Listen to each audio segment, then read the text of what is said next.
ഞാനിപ്പോൾ മലരിക്കലിലാണുള്ളത്. മലരിക്കലിൽ നിന്ന് ഇവിടെ അടുത്തവിടെ ഒരു ബോട്ട് ജെട്ടി ഉണ്ടെന്ന് പറഞ്ഞു. ഞാൻ അങ്ങോട്ട് പോവാണ്. കാഞ്ഞിരം ബോട്ട് ജെട്ടിയിലേക്കാണ് പോകുന്നത്. ആ ദൂരെ കണ്ടോ, ഒരു പാലം കണ്ടോ, നല്ല കുത്തനെ കയറ്റമുള്ളൊരു പാലം. ഇതിൻ്റെ അടിയിൽ കൂടെ പോകുന്നത് പുത്തൻ തോടാണ്. ഇത് കോട്ടയത്തിനെയും ആലപ്പുഴയും കണക്ട് ചെയ്യുന്ന കനാലാണ്. മീനച്ചിലാറിൻ്റെ ഒരു കൈവഴിയാണ്. ഇവിടുത്തെ വാട്ടറൊക്കെ നല്ല ക്ലീനാണ് കേട്ടോ. ഇതിൻ്റെ ചുറ്റിലുള്ള ആളുകൾ, ഇതിൻ്റെ രണ്ട് സൈഡിലൊക്കെ താമസിക്കുന്ന ആളുകൾ ഇങ്ങോട്ട് ചവറുകളൊന്നും വലിച്ചെറിയുന്നില്ല. തിരുവനന്തപുരം സ്വദേശികൾ കണ്ടുപഠിക്കേണ്ടതാണ്.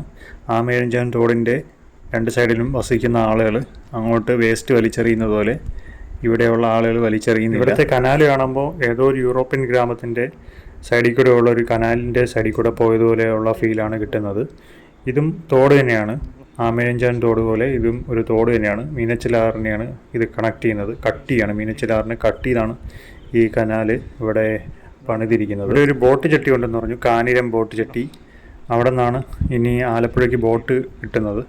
ഞാൻ ഇതാണ് ഈ ബോട്ട് ജെട്ടിയുടെ ഫ്രണ്ടിലെത്തിയിട്ടുണ്ട്. ഇതാണ് കാഞ്ഞിരം ബോട്ട് ജെട്ടി. ഇനി ഇവിടെ നിന്നാണ് എനിക്ക് ആലപ്പുഴയ്ക്ക് പോകേണ്ടത്. ആലപ്പുഴയ്ക്കും കോട്ടയത്തിനോട്ടും ഇവിടെ നിന്ന് ബോട്ട് കിട്ടും. നോക്കിയേ, വാട്ടറൊക്കെ എന്ത് ക്ലീനാണെന്ന് നോക്കിയേ. ഇതാണ് കോട്ടയത്തിന് പോകുന്ന ബോട്ട്. ആലപ്പുഴയിൽ നിന്ന് കോട്ടയത്തിന് പോകുന്ന ബോട്ടാണിത്. ഇനി ഈ ബോട്ട് പോയിട്ട് തിരിച്ചു വന്നിട്ട് വേണം എനിക്ക് പോകാൻ. കണ്ടോ, വാട്ടറൊക്കെ എന്ത് ഫ്രഷാണ്. റോട്ടിൽ കൂടെ ഒരു ഡെഡ് ബോഡി ഒഴി വരുന്നെന്ന് പറയുന്നു ഇവിടുത്തെ പ്രദേശവാസികൾ. നേരത്തെ അതാണ് ആ ചേട്ടൻ പറഞ്ഞത്, ഡെഡ് ബോഡിന്ന്. ആ ഡെഡ് ബോഡി എടുക്കാൻ വേണ്ടി ഫയർഫോഴ്സൊക്കെ ഇതിൻ്റെ ചുറ്റിനും ഉണ്ടായിരുന്നു. അവർ ഡെഡ് ബോഡിയെ കരക്കി കയറ്റി ആളിനെ ഐഡൻറ്റിഫൈ ചെയ്തിട്ടുണ്ട്. ഞാൻ അതിൻ്റെ വീഡിയോ ഒന്നും ഇടുന്നില്ല. ഞാൻ ഏകദേശം അരമണിക്കൂർ വെയിറ്റ് ചെയ്തതിന് ശേഷം കോട്ടയത്തു നിന്ന് ആലപ്പുഴയ്ക്കുള്ള ബോട്ട് വന്നിട്ടുണ്ട്. ഞാൻ അതിൻ്റെ അകത്ത് കയറി ആലപ്പുഴയ്ക്ക് പോവുകയാണ്. 25 രൂപയാണ് ചാർജ്. വളരെ ബ്യൂട്ടിഫുൾ ആയിട്ടുള്ളൊരു യാത്രയാണ്, വളരെ ചിലവ് കുറഞ്ഞുള്ളൊരു യാത്രയാണ്. ഇത് സർക്കാരിൻ്റെ കീഴിലുള്ള ബോട്ടാണ്. സ്റ്റേറ്റ് വാട്ടർ ഡെവലപ്മെൻറ്റ് കോർപ്പറേഷൻ SWTDയുടെ കീഴിലുള്ള ബോട്ടാണ്. കുട്ടനാടൻ ഗ്രാമങ്ങളുടെ ഇടയിലൂടെയുള്ള യാത്രയാണ് ഇത്. രണ്ട് സൈഡും പാടങ്ങളാണ് കേട്ടോ. ഓരോരോ ബ്ലോക്കായിട്ടുള്ള പാടങ്ങളാണ്. പിന്നെ വീടുകളുമുണ്ട്. ഈ വീടുകളുടെയൊക്കെ മുമ്പിൽ ഒരു വഞ്ചി കാണും. സാധാരണ ബാക്കിയുള്ള നഗരങ്ങളിലൊക്കെ ഉള്ള വീടുകളുടെ ഫ്രണ്ടിൽ കാറുകൾ കിടക്കുന്നത് പോലെ ഇവിടെ വഞ്ചിയുണ്ട്. കാറുകളുള്ള വീടുകളും ഉണ്ട്. ഉണ്ടോ, വഞ്ചികൾ കിടക്കുന്നുണ്ടോ. ഇതാണ് ഇവിടെ ഉള്ള വീടുകൾ. ഇത് കോട്ടയം ജില്ലയാണ്. ഇവിടെ നിന്ന് കുറേ ദൂരം പോയതിന് ശേഷം മാത്രമേ ആലപ്പുഴ ജില്ല എത്തുകയുള്ളൂ. ഇവർക്ക് ഈ കനാൽ എന്ന് പറഞ്ഞു കഴിഞ്ഞാൽ ഇവരുടെ ഒരു ജീവനാഡി പോലെ തന്നെയാണ്. ഇതൊക്കെയെന്ന് പറഞ്ഞാൽ രണ്ട് സൈഡിലും നോക്കത്താ ദൂരത്തോളം പാടങ്ങളും കൃഷിയൊക്കെയാണ്. ഇവിടെ രണ്ട് സൈഡും നോക്കത്താ ദൂരത്തോളം റോഡുകളൊന്നും കാണാനില്ല. ഇത് ബാക്കിയുള്ള നഗരങ്ങളിലൊക്കെ, ബാക്കിയുള്ള സ്ഥലങ്ങളിലൊക്കെ റോഡിൽ കൂടെ ബസ് പോകുന്ന പോലെ തന്നെയാണ് അവർക്ക് ബസ് സർവീസ് ഉള്ളതുപോലെ തന്നെയാണ് ഈ ബോട്ട് സർവീസ് അവർക്കുള്ളത്. ഫുള്ളും വെച്ചിരിക്കുന്നുണ്ടോ, ലൈഫ് ജാക്കറ്റൊക്കെ വെച്ചിരിക്കുന്നുണ്ടോ. ഇവിടെ ലൈഫ് ജാക്കറ്റൊന്നും ഇതിൻ്റെ അകത്ത് ഇടേണ്ട ആവശ്യമൊന്നുമില്ല. അത്രയ്ക്കും നല്ല ടണ്ണേജുള്ള ബോട്ടാണിത്. ഏകദേശം 35-40 ടണ്ണ് വരും ഇതിൻ്റെ ഹള്ള് മാത്രം. ഇതൊരു കാറ്റൊന്നും അടിച്ചു കഴിഞ്ഞാലൊന്നും കുലുങ്ങത്തില്ല. കാറ്റോ തിരയോ ഒന്നും വന്നു കഴിഞ്ഞാലൊന്നും, ഓളമൊക്കെ വന്നു കഴിഞ്ഞാലൊന്നും നനങ്ങില്ല ഈ ബോട്ട്. സ്റ്റോപ്പിലെത്തുമ്പോഴത്തേക്കും ഇങ്ങനെ ബെല്ലടിക്കും. ബെല്ലടിച്ചിട്ടാണ് അതവിടെ നിർത്തുന്നത്. ഈ ബോട്ട് ഡ്രൈവർ ഇരിക്കുന്നത് ഈ അപ്പർ ഡെക്കിലാണ്. അവിടെ ബോട്ട് ഡ്രൈവർ മാത്രമേ ഉള്ളൂ. അവിടെ ഇരുന്നാലേ പുള്ളിക്ക് നല്ല വ്യൂ കിട്ടുള്ളൂ. അവിടെയാണ് പുള്ളി ഇരിക്കുന്നത്. നല്ല നയന മനോഹരമായിട്ടുള്ള കാഴ്ചയാണ് രണ്ട് സൈഡും. തെങ്ങിൻ തോപ്പ്, നോക്കത്താ ദൂരത്തോളം കൃഷിപ്പാടം. അങ്ങനെ വളരെ വളരെ ബ്യൂട്ടിഫുൾ ആയിട്ടുള്ള വ്യൂ ആണ്. വേറൊരു ബോട്ട് ഇതാ പോകുന്നുണ്ടോ, വേറെ എങ്ങോട്ടോ പോകുന്നൊരു ബോട്ടാണ്. നല്ല ക്ലീൻ ആയിട്ടുള്ള കനാലാണ്. അധികം പ്ലാസ്റ്റിക് വേസ്റ്റോ മറ്റ് വേസ്റ്റുകളോ ഒന്നും തന്നെ കനാലിൽ കാണാൻ ഇല്ല. ഇപ്പോൾ ഇരിക്കുന്നത് ബോട്ടിൻ്റെ ബാക്ക് സൈഡിലാണ്. അധികം ആളുകളൊന്നുമില്ല ഇവിടെ. ആളുകളൊക്കെ കയറിക്കൊണ്ടിരിക്കുന്നതേ ഉള്ളൂ. ഇനി കുറച്ച് ദൂരം കഴിയുമ്പോഴത്തേക്കും ഒരുപാട് ആൾക്കാരാവും.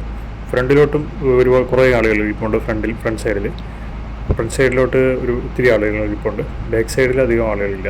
ബോട്ടിപ്പോൾ ഒരു തോടിൽ നിന്ന് ഒരു വലിയൊരു തടാകത്തിലോട്ട് ഇറങ്ങിയിട്ട് വേറൊരു തോട്ടിലോട്ട് കയറുകയാണ്. ഇതാണ് കയറുന്ന വ്യൂ. അങ്ങോട്ട് വീണ്ടും എങ്ങോട്ടോ പോകുന്നൊരു തോടാണ്. തൊട്ടപ്പുറത്തോട്ട് ഫുള്ള് പാടങ്ങളാണ് കണ്ടോ. അങ്ങറ്റത്തോ പാടങ്ങളാണ്. ഇത് വേറൊരു തോട്ടിലോട്ട് കയറുകയാണ്. ഇങ്ങനെ ബെല്ലടിച്ച് സ്റ്റോപ്പ് എത്തുമ്പോൾ ഇവിടെ ഇങ്ങനെ കയറ് കെട്ടി അവിടെ നിർത്തും. കയറ് കെട്ടി നിർത്തിയിട്ടാണ് ഇവിടെ ആൾക്കാരെ കയറ്റുന്നത്. അല്ലാതെ കയറ്റാൻ പറ്റത്തില്ല. അല്ലാതെ കയറിക്കഴിഞ്ഞാൽ അവർ മുട്ടിൽ വീഴും. കണ്ടോ, ഇപ്പോൾ കുറച്ച് വലിയൊരു കായലിലെത്തിയിട്ടുണ്ട്. എനിക്ക് ഇത് വേമ്പനാട് കായലാണ്. അങ്ങറ്റത്തോളം കണ്ടോ, അങ്ങറ്റത്തോളം കൃഷിയും തെങ്ങിൻ തോപ്പുകളും ഒക്കെയാണ്. നല്ല ബ്യൂട്ടിഫുൾ ആയിട്ടുള്ള വ്യൂ ആണ്. ഒരു തവണയെങ്കിലും കേരളീയരായിട്ടുള്ള ആളുകളും വിദേശികൾ എവിടെയുള്ള ആളുകളായിട്ട് ശരി ഒരു തവണയെങ്കിലും യാത്ര ചെയ്തേണ്ട ഒരു ബോട്ട് സർവീസാണ്. വളരെ വില കുറവാണ്, കുറഞ്ഞ വിലയ്ക്കുള്ള ട്രാവലാണ്. യൂറോപ്യൻ സഞ്ചാരികളൊക്കെ ട്രാവൽ ചെയ്യുന്ന ഒരു ബോട്ട് സർവീസാണിത്. ഈ ബോട്ട് സർവീസിൽ ഇപ്പോഴും കുറച്ച് വിദേശികളുണ്ട്. കേരളത്തിന് പുറത്തുള്ള മറ്റ് സംസ്ഥാനങ്ങളിലുള്ള ആളുകളുണ്ട്. ഇതാണ് എൻജിൻ റൂം കണ്ടോ, ഇതാണ് എൻജിൻ റൂം. ഇതാണ് ഈ ബോട്ടിൻ്റെ എൻജിൻ കണ്ടോ, അതിൻ്റെ സൗണ്ട് കണ്ടോ. ഈ ബോട്ടിൻ്റെ ചുറ്റിലും ഇങ്ങനെ ലൈഫ് ജാക്കറ്റുകൾ വെച്ചിട്ടുണ്ട്. പക്ഷെ ലൈഫ് ജാക്കറ്റ് അധികം ഇടുന്നില്ല, കാര്യം ഈ ബോട്ട് ഇപ്പോൾ കാലാവസ്ഥ പ്ലസൻ്റാണ്. ഈ ബോട്ടിൻ്റെ ഹള്ളെന്ന് പറഞ്ഞാൽ അത്രയ്ക്കും നല്ല വെയിറ്റ് കൂടിയ ഹള്ളാണ്, അനങ്ങത്തില്ല. നല്ല കാറ്റ് വന്നാലും ഒന്നും അനങ്ങത്തില്ല. ഇപ്പോൾ ബോട്ടിൻ്റെ ഏറ്റവും ഫ്രണ്ടിൽ വന്നിട്ടുണ്ട് കണ്ടോ, ഫ്രണ്ടിൽ നിന്നുള്ള കാഴ്ച കണ്ടോ, എന്ത് ബ്യൂട്ടിഫുൾ ആണ് നോക്കി. ഇതാണ് കേരളത്തിൻ്റെ തനതായിട്ടുള്ള ബ്യൂട്ടി. രണ്ട് സൈഡും തെങ്ങിൻ തോപ്പുകളും, നോക്കത്താ ദൂരത്തോളം പാടങ്ങളും, അവിടെ കൃഷിയും, നടുക്കൂടെ ഒരു ബ്യൂട്ടിഫുൾ കനാലും. ഈ കനാലിൽ അധികം പൊല്യൂഷനൊന്നുമില്ല, അത്രയ്ക്ക് ബ്യൂട്ടിഫുള്ളാണ്. ഞാനിപ്പോൾ ബോട്ടിൻ്റെ ഒരു സൈഡിൽ വന്നിരിക്കുകയാണ്. സൈഡിൽ നിന്നുള്ള കാഴ്ചയാണ് നിങ്ങൾ കാണുന്നത്. അങ്ങ് ദൂരെ വീടുകളൊക്കെ കാണാൻ പറ്റും, വീടുകളും പിന്നെ ഇടയ്ക്കൊക്കെ ഫാമുകൾ കാണാൻ പറ്റും.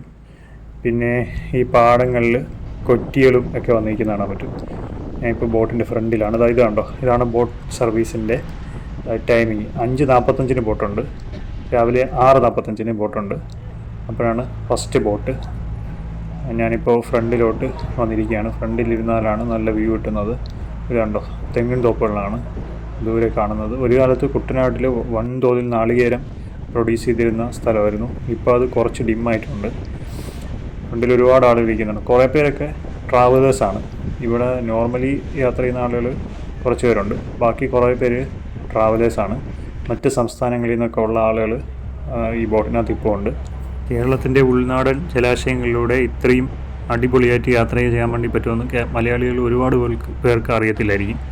ഇതൊക്കെ കാണുമ്പോഴായിരിക്കും കുറേ പേരൊക്കെ അറിയുന്നത്. ഈ രണ്ട് സൈഡിലെയും വ്യൂ ബ്യൂട്ടിഫുൾ ആയതുകൊണ്ട് തന്നെ എനിക്ക് അവിടെ ഒന്ന് ഇറങ്ങിയാൽ കൊള്ളാമെന്നുണ്ട്. പക്ഷേ ഈ ബോട്ട് അവിടെ കുറച്ച് നേരം നിർത്തിയിടണം. ഇത് സർവീസ് ബോട്ടായതുകൊണ്ട് നമുക്ക് എങ്ങനെ പറയാൻ പറ്റില്ല. പ്രൈവറ്റ് ബോട്ടായിരുന്നെങ്കിൽ ഇവരടുത്ത് പറഞ്ഞിട്ട് നമുക്ക് ഒന്ന് നിർത്തി തരുമെന്ന് ചോദിക്കായിരുന്നു. എൻ്റെ ആഗ്രഹം പോലെ തന്നെ ബോട്ട് സ്ഥലത്ത് നിർത്തിയിട്ടുണ്ട്. ഇതിപ്പോൾ ലഞ്ച് ബ്രേക്കാണ്, അവർക്ക് ലഞ്ച് കഴിക്കുകയാണ്. സോ കുറച്ച് നേരം ഇവിടെ ഒന്ന് നിർത്തിയിടും. ഞാനിപ്പോൾ ഒന്ന് പുറത്തോട്ട് ഇറങ്ങാൻ വേണ്ടി പോവുകയാണ്. ബോട്ടിൻ്റെ പുറത്തോട്ട് ഇറങ്ങി ജസ്റ്റ് ആ സൈഡിലോട്ടൊന്ന് നടക്കാമെന്ന് വിചാരിക്കുകയാണ്. ഈ ബോട്ട് ചട്ടിയുടെ പേരൊന്നും എനിക്കറിയത്തില്ല, ഏതൊരു ബോട്ട് ചട്ടിയാണ്, കുട്ടനാട്ടിലെ ഏതൊരു ബോട്ട് ചട്ടിയാണ്. കുറച്ച് ആളുകളൊക്കെ പുറത്തിറങ്ങിയിരിപ്പുണ്ട്, കാറ്റ് കിട്ടാനും ഒക്കെ ആയിട്ട് പുറത്തിറങ്ങിയിരിപ്പുണ്ട്. ഞാൻ ഈ സൈഡിൽ കൂടെ നടക്കുകയാണ്. ഇതാണ് നമ്മൾ വന്ന ബോട്ട്. ആ മുകളിലാണ് ഡ്രൈവർ ചേട്ടൻ ഇരിക്കുന്നത്. സ്റ്റേറ്റ് വാട്ടർ ട്രാൻസ്പോർട്ട് ഡിപ്പാർട്ട്മെൻറ്റിൻ്റെ ബോട്ടാണ്. ഞാൻ ഈ സൈഡിൽ കൂടെ നടക്കുകയാണ്. ഇതാണ് പാടങ്ങളാണ്, ഉണ്ടോ, തെങ്ങിൻ തോപ്പും വാഴത്തോപ്പും പിന്നെ നെൽകൃഷിയാണ് അങ്ങോട്ട്. കേരളത്തിൽ അന്യം നിന്നു പോയിട്ടുള്ള ഒരു കാഴ്ചയാണിത്. നിലവിൽ ആലപ്പുഴയിലും പാലക്കാട്ടും ഒക്കെ ചില സ്ഥലങ്ങളിൽ മാത്രമാണ് ഇങ്ങനെയുള്ള കാഴ്ചകൾ കാണാൻ വേണ്ടി പറ്റുന്നത്. കുട്ടനാട്ടിൽ ഇങ്ങനെയുള്ള കാഴ്ചകളുണ്ട്. ഇത് കാണാൻ വേണ്ടിയിട്ടാണ് വിദേശികൾ വലിയ തോതിൽ ഇങ്ങോട്ട് വരുന്നത്. ഒരു വൈബാണ്, ഇതൊരു വേറൊരു വൈബാണ്. നമ്മളെ ബോട്ട് ഇപ്പോൾ വീണ്ടും സ്റ്റാർട്ട് ചെയ്തിരിക്കുകയാണ്. ഇനി ഇവിടെ നിന്ന് വീണ്ടും പോവുകയാണ്. ഞാൻ എൻ്റെ യാത്ര തുടരുകയാണ്. ബോട്ടിപ്പം ആലപ്പുഴയിലോട്ട് അടുത്തുകൊണ്ടിരിക്കുകയാണ്. ഇനി ഉള്ള യാത്രകളിൽ ഹൗസ് ബോട്ടൊക്കെ കാണാൻ വേണ്ടി പറ്റും. ഹൗസ് ബോട്ടൊക്കെ വരുന്ന ഒരു സ്ഥലത്തോട്ടാണ് നമ്മളിനി എത്താൻ വേണ്ടി പോകുന്നത്. കണ്ടോ, കായലിന് വീതി കൂടിയിട്ടുണ്ട്, വിശാലമായിട്ടുള്ളൊരു കായലാണ്. അങ്ങ് ദൂരെ ഹൗസ് ബോട്ടുകളൊക്കെ കിടക്കുന്നുണ്ടോ. ഹൗസ് ബോട്ടൊക്കെ ഇത്രയും ദൂരെയൊക്കെ വരുള്ളൂ. പിന്നീട് ആ തോട്ടിലോട്ടൊന്നും ഹൗസ് ബോട്ടൊന്നും അധികം കയറി പോകത്തില്ല. കണ്ടോ, ഹൗസ് ബോട്ടിൽ കിടക്കുന്നുണ്ടോ. ഹൗസ് ബോട്ടുകളും ഉണ്ട്, അതിൻ്റെ അകത്ത് സഞ്ചാരികളുമുണ്ട്. ആവശ്യം പോലെ ഹൗസ് ബോട്ടുകൾ കിടപ്പുണ്ട്. ഇവിടെയാണ് ഹൗസ് ബോട്ടുകളൊക്കെ കൊണ്ടിടുന്നത്. എനിക്ക് തോന്നുന്നു രാത്രിയൊക്കെ ഇവിടെ ആയിരിക്കും കൊണ്ടുവന്ന് പാർക്ക് ചെയ്യുന്നത് ഹൗസ് ബോട്ട്. ഏകദേശം സീസൺ ആവാനുള്ള സമയമാണ്, ഓഗസ്റ്റ് ഒക്കെ ആയിട്ടുണ്ട്, സീസണാണ്. ഇനി ഫെബ്രുവരി വരെയും കേരളം മുഴുവനും സീസൺ തന്നെയാണ്. ഓഗസ്റ്റ് ഫെബ്രുവരി കേരളത്തിൽ വളരെ പ്ലസൻ്റ് ആയിട്ടുള്ള ഒരു ക്ലൈമറ്റാണ്. ഒരാൾ കിടന്നുറങ്ങുന്നുണ്ട് ബോട്ടിനകത്ത്. കുറച്ച് ആളുകളൊക്കെ ഇപ്പോൾ കൂടിയിട്ടുണ്ട്. വീണ്ടും ഹൗസ് ബോട്ടുകൾ തന്നെയാണ് ചുറ്റും കാണാൻ പറ്റുന്നത്. ഒരുപാട് ഹൗസ് ബോട്ടുകളാണ് കണ്ടോ. ഇപ്പം വീണ്ടും നമ്മുടെ ബോട്ട് വീണ്ടും തിരിയാണ്. അങ്ങോട്ട് പോയി കഴിഞ്ഞാൽ വീണ്ടും വേറെ ഏതെങ്കിലുമൊക്കെ ഗ്രാമങ്ങളിലോട്ടും സ്ഥലങ്ങളിലോട്ടും ഒക്കെ എത്തും. വീണ്ടും ഹൗസ് ബോട്ടുകളുടെ സൈഡിൽ കൂടെയാണ് പിന്നെ യാത്ര. പല പല വലിപ്പങ്ങളിലും പല രൂപങ്ങളിലുള്ള ഹൗസ് ബോട്ടുകളാണ്. ഇതിൻ്റെ ഇടയിൽ ലുലു ഗ്രൂപ്പിൻ്റെ 10 റൂമൊക്കെ ഉള്ള വലിയ ഹൗസ് ബോട്ടുകൾ കിടപ്പുണ്ട്, ഇതോടൊപ്പമുണ്ട്. കണ്ടോ, വീണ്ടും ഹൗസ് ബോട്ടുകളാണ്. ഇപ്പോൾ ബോട്ടിൻ്റെ അപ്പുറത്തെ സൈഡിൽ വന്നിരിക്കുകയാണ്. നേരത്തെ ഇപ്പുറത്തെ സൈഡിലായിരുന്നു, ഇപ്പോൾ അപ്പുറത്തെ സൈഡിലോട്ട് വന്നിരിക്കുകയാണ്. ഇവിടെ മുഴുവനും ഉണ്ടോ, ഇവിടെ മുഴുവനും ബോട്ടുകൾ തന്നെയാണ്.